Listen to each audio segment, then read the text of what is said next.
Company intro. इस video में हम सेल मित्र में कंपनी क्या होती है और ये कैसे क्रिएट होती है उसे विस्तार से समझेंगे। सेल मित्र में कंपनी आपके ऑनलाइन स्टोर की कोर आइडेंटिटी होती है। आपके स्टोर से जुड़ी लगभग सभी चीजें इसी कंपनी से लिंक होती हैं, जैसे प्रोडक्ट्स, ऑर्डर्स, कस्टमर्स, डोमेन और स्टोर सेटिंग्स। इसका मतलब है कि कंपनी क्रिएट किए बिना आप ऑनलाइन सेलिंग शुरू नहीं कर सकते। कंपनी कैसे क्रिएट होती है? सेल मित्र में कंपनी क्रिएट करने के दो तरीके होते हैं। ऑटोमेटिक क्रिएशन, जब कोई नया यूजर सेल मित्र पर साइन अप करता है तो सिस्टम ऑटोमेटिकली एक नई कंपनी क्रिएट कर देता है। इसका फायदा ये है कि यूजर को तुरंत एक वर्कस्पेस मिल जाता है जहां से वो अपना स्टोर सेटअप शुरू कर सकता है।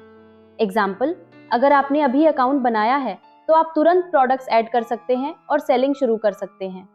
मैनुअल क्रिएशन, कुछ सिचुएशंस में यूजर कंपनी मैन्युअली भी क्रिएट कर सकता है। ये तब यूजफुल होता है जब आप मल्टीपल ब्रांड्स मैनेज करते हैं या अलग अलग प्रोडक्ट लाइंस के लिए अलग स्टोर्स बनाना चाहते हैं। एग्जाम्पल, मान लीजिए आपकी एजेंसी है, क्लाइंट ए के लिए इलेक्ट्रॉनिक स्टोर और क्लाइंट बी के लिए क्लोथिंग स्टोर। आप दो अलग कंपनीज क्रिएट कर सकते हैं जिससे हर स्टोर के सेटिंग्स और ऑर्डर्स कंप्लीटली सेपरेट रहेंगे। Company general settings. अब हम सेल मित्र के कंपनी जनरल सेटिंग्स को समझेंगे। यही वो सेक्शन है जहां से आप अपने स्टोर की बेसिक कॉन्फ़िगरेशन जैसे डोमेन, लोगो, टाइम जोन और करेंसी सेट करते हैं। आप इस पेज तक पहुंच सकते हैं, सेटिंग्स, कंपनी सेटिंग्स, जनरल। अब हम एक एक फील्ड को विस्तार से समझते हैं। Current URL.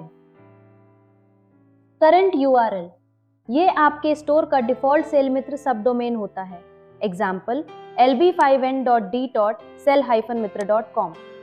ये यूआरएल ऑटोमेटिकली जनरेट होता है और तब तक काम करता है जब तक आप अपना कस्टम डोमेन कनेक्ट नहीं करते। प्रैक्टिकल एग्जाम्पल, अगर आपने अभी स्टोर सेटअप शुरू किया है तो आपका स्टोर इसी सेल मित्र यूआरएल पर लाइव रहेगा। साइट यूआरएल, ये फील्ड तब उपयोग होती है जब आप अपना कस्टम डोमेन कनेक्ट करना चाहते हैं। Example, mystore.com। इंपॉर्टेंट, यहाँ डोमेन HTTP या HTTPS के बिना एंटर करना है। वेरीफाई करने से पहले इंश्योर करें कि आपने अपने DNS प्रोवाइडर में CNAME रिकॉर्ड सही तरीके से ऐड कर दिया है। डोमेन एंटर करने के बाद वेरीफाई बटन पर क्लिक करें, जिसके बाद आपका स्टोर उसी डोमेन पर ओपन होगा। नोट, कस्टम डोमेन सेटअप की पूरी प्रोसेस समझने के लिए अगला वीडियो कस्टम डोमेन बाइंडिंग जरूर देखें। डार्क लोगो, यह आपके स्टोर का प्राइमरी लोगो होता है जो डार्क बैकग्राउंड पर दिखता है। Example, header area, checkout page और order emails. Best practice, transparent background वाला PNG लोगो यूज करना बेहतर रहता है। लाइट लोगो आमतौर लाइट बैकग्राउंड सेक्शंस में दिखाई देता है। एग्जाम्पल, लाइट थीम और फुटर सेक्शंस। अगर आपका स्टोर लाइट थीम यूज करता है तो लाइट लोगो से ब्रांडिंग क्लियर दिखाई देती है। टाइम जोन, ये सेटिंग आपके स्टोर का लोकल टाइम जोन डिफाइन करती है। एग्जाम्पल, इंडिया के स्टोर्स के लिए एशिया, कोलकाता। ये इंपॉर्टेंट है क्योंकि आपके ऑर्डर्स, रिपोर्ट्स, एनालिटिक्स और नोटिफिकेशंस सब इसी टाइम जोन के अनुसार रिकॉर्ड होते हैं। बेस्ट प्रैक्टिस, हमेशा अपने बिजनेस लोकेशन का करेक्ट टाइम जोन सिलेक्ट करें। करेंसी, ये फील्ड आपके स्टोर की डिफॉल्ट करेंसी डिफाइन करती है। Example, INR। इसका असर product price, checkout total, invoices और रिपोर्ट्स पर पड़ता है। अगर आप भारत में सेलिंग कर रहे हैं तो करेंसी INR ही रखनी चाहिए।